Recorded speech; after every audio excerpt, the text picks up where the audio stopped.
ọkwa ife onyonyo anụnwa drop before mmebe this one. Ife onyonyo drop before mmebe this one. Achọkwa m onye dị 60 years 70 years ịbịa na comment section comment anything. Achọrọ m ya achọ because mfo iki comment ebe a njụọ ya alọ isi na 70 for 60 mma amakwa ya ụra mmejikwe na kamera makpọọ ya anya. Yes, nke a na-asị na nna akpa anụmanụ ọkwa nwụsị na kamera ebe a maa ya ụra anya ya apịalụ. Achọrọ m iberibe because 60 na 70 nọ na chi ejigo akọchaghị akọ ya adị m promote that age ya. Ihe na-ekwu okwu ewu ọ na-stop na 50 because 50 ịmụgodo nwa gị na 50 o nwere ike before nwa ị na-eluzi 70 nwa na-adịka 20 years ịbịakwa rate mana aya manage ịghọtago ịbịara ezigbote rate onya ka isi unu ejiri alụ ọrụ ọsọ inwe anabayalụ gị ịnọ na age enwe anabayalụ ịgba aka ịgba nneneta aka because mgbe ihe eji nalụba wee bido mụọ anya bụ nwa iwegolu mkpọ before nwa ya na-eru 10 years ifere wee mekpọọ ya anya. So achọrọ m 60 na 70 inwe anwa ndị a ukwube nchaga ebe ndị unu karịsizie nka wee je chọọ nwaanyị bai ọkwa guys ụsụ mmịa onye ọnụ nkịta susu oge ọnụ. Achọrọ m ya achọ because mfridi a nwere ụra mọpịa ya anya. Ihe m kwuru okwu ebu ndị ka tutu manageable because 40 and 50 bụ manageable aka manage ya manage. So i comment ebe a chọkwa eji ife otu si wee kwu na that video comment na that video. Asị nke mme this video wee wụọ n'ọnụwa bụ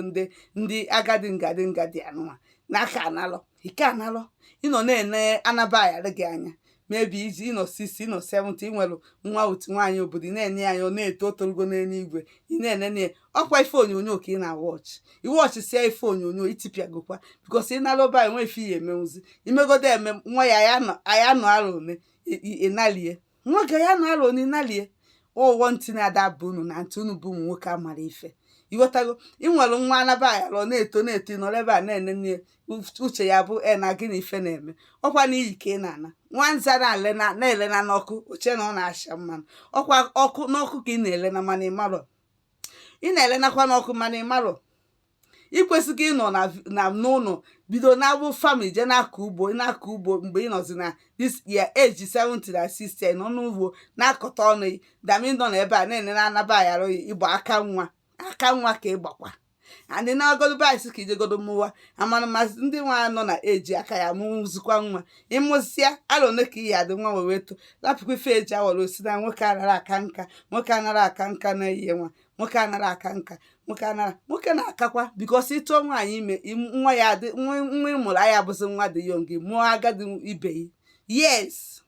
So jee na post a ka ị kọmentie ka unu mingle together si n'ikpu nwaanyị obodo repụtasịa jenu mingle together pike nwaanyị Igbo banye ebe a ije na choosing ụmụ nwaanyị Igbo ju na choosing onya ka ndị choosing na-asị ọbụsịkwa ụka kafa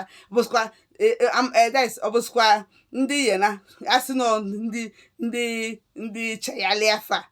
ndị cheyali afa ụmụ nwaanyị kposara ebe a ụmụ nwoke kposara ụmụ nwoke a na-akwụsịrị ụgwọ ụlọ ndị pastọ na-anakọsị ego na-akwụsịrị ụgwọ ụlọ fa chọrọ ịnaba na Naịjirịa the other Sunday pastọ na-eti mkpu sị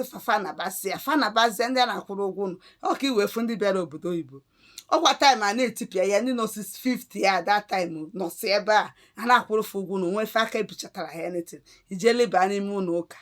yes ilenala n'ikpu nwaanyị obodo mana ilebazi n'ime ụlọ ụka ndị choosing weziere ya under the canopy ndị choosing a na-akwụrụ ya ụgwọ ụlọ ifere megbukwa anyị